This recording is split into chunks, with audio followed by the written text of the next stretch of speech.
Samtökin Alsace Island voru stofnuð sumarið 2004 af hinni frönsku Katrín Ulrich í þeim tilgangi að stuðla að auknum samskiptum Frakka og Íslendinga. Katrín frá Strasbourg en hefur komið 63 sinnum til Íslands á síðastliðnum 23 árum. Fyrst ein, en svo í skipulagðar hópaferðir á vegum félagsins. En hvaðan kemur Íslands áhuginn?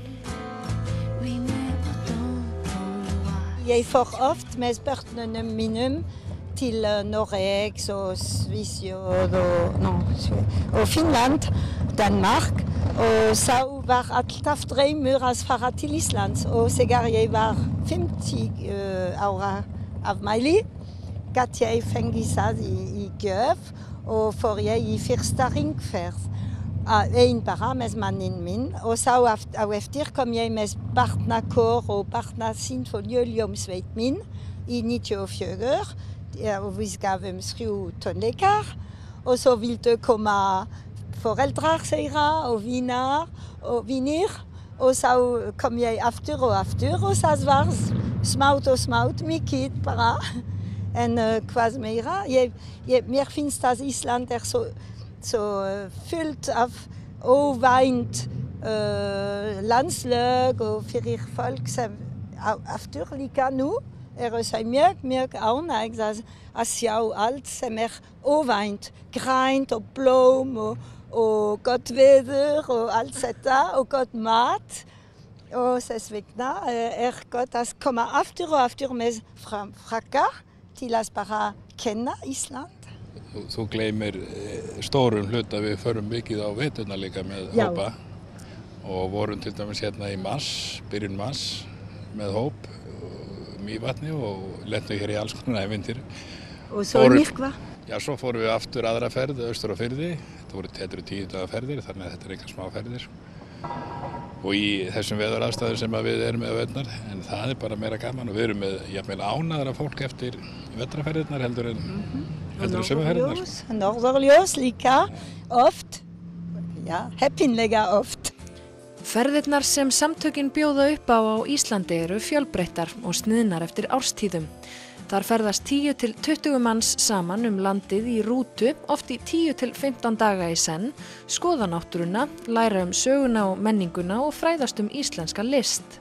En hvað var til þess að Katrín fór úr því að ferðast landið á eigin vegum og yfir í að stofna samtök og skipuleggja ferðir fyrir aðra? Það var betra að stofna félagið til að gera mikið meira en bara ferðir. Så gav jeg fyrirlestrir, sýninger. Jeg skiftet i menning, og jeg liker CD, nokkrar bæklinger, fyrir hotell eða søpn.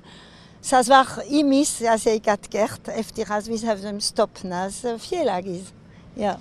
Og þú ert varaforseti, hvernig kemur þú inn í þetta batteri? Ég kem inn í þetta þannig að ég byrja að keyra hana kringum 2009. Og við kynnumst vel og hún biður mig aftur sem bílstjóra og nú orðið þannig að hún pantar bara bílstjóri hjá mínum vinnuveitanda og þannig að hún fær alltaf varaforstað sem bílstjóra. Varaforstaðembættið kom nú bara fyrir 3 árum síðan. Þá urðu skipti og þeim fannst sniðugt að hafa Íslendinga því þetta íslenskt franskt tengt félag sko. Og það svo sem ekki stórt og mikið embætti. Ég búinn að fara einu svona á aðalfund og fer væntanlega aftur næsta vetur. Það svona tengslin, en okkar á milli, ég hjálpaði mikið að skipuleggja ferðirnar og læra íslensku, skilst mér? Já. Ég átti aldrei þátt í því, en hún alltaf talaði töluverða íslensku áður en að við kynntumst.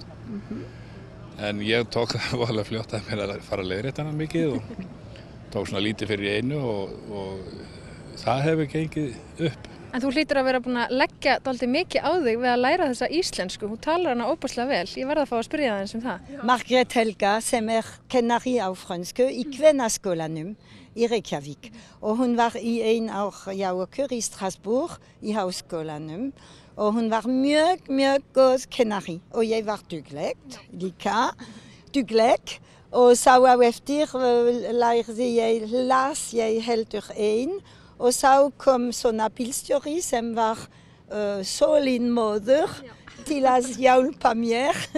Ja, så ça. En mer finns det så här mycket vitt en gammal, i Alsace tölumvis Alsacien dialekt. Så här nu svipas tyska och så hjälper mycket bättre än jag var bara fransk. Yfirlýst markmið samtakanna eins og áður sagði að efla samskipti milli landanna tveggja. Þá leggur Katrín ríka áherslu á að kynna íslenska list fyrir Frökkum og franska list fyrir Íslendingum og helst að blanda þessu tvennu saman.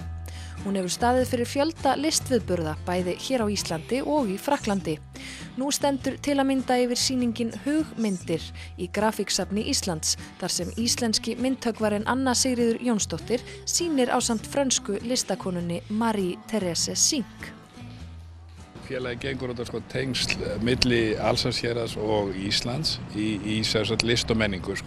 Það er það sem man kynnir mest hérna þegar fólk kemur hérna, það er svona listrænir atburðir, sagan og svo menning hér á Íslandi. Og svo ferðir, líka ferðir. Og það eru kannski ekkert margir ferðarþjónustu aðilar sem að kynna ferðamenn fyrir beinlínis listinni, það? Ja, kannski ég sérstak í Frakklandi. En mér finnst það mikilvægt af því að oft hefur fólk ekki rétt hugmynd Íslendingar. Þau hugsa bara vikingar sem voru að bara gera stríð eða stjela eða drepa og ég vil sýna öllum að vikingar hafa í nokkrum öldum bara að þau gátu hækkað í allt, í menning, í list, við höfðum líka heimsókn í maí frá Fostbræðrakór, Karlakór. Áður hafði ég fengið heimsókn í eina viku tónleikar með Suðurlandskammerkór og Dittu og svo kemur alltaf eitthvað en nú í 23 ár mikið. Og þú hefur gert heimildamynd líka Ísland og Frakkland eða hvað? Já, það var íslensk list og list var frá vinnustofu til eldhússins af því að kokkurinn líka listamaður og það video sem næstum 1 klukkutíma með líka það var í tíma Hafnarfjörð sem var ljósmyndari. Han var góður vinur og svo líka leirlist og allt. Og Dittu, hún söng á svölum hennar. Þannig að þú ert bara umboðsmaður íslenskra listar í Frakklandi eða hvað? Já, kannski. Já, af hverju ekki, með ánægju, já. En mér langar að spyrja ykkur, nú ert þú frá Íslandi og þú frá Frakklandi. Er eitthvað líkt með fólki frá Íslandi og Frakklandi? Eitthvað líkt með þessum tveimur löndum? Franskt fólk sem kemur hérna, það eru miklu aðdáendur að náttúrunnar sem náttúrulega ein listin út af fyrir sig sem við ekki gleyma. Þeir eiga það sæmilegt með Íslendingum og öllum held ég bara þeir hrífast af íslenskri náttúru og íslensku fólki. Erfitt að segja. Mér finnst, ég þori ekki að segja, en mér finnst að Íslendingar vinna meira, vilja hækka allt sem og fara úr vandamál eftir vandamál. Ég alltaf vildi vera eins og þau. Mér finnst að þegar lífið erfitt, halda þau áfram og ég segi mér alltaf halda áfram.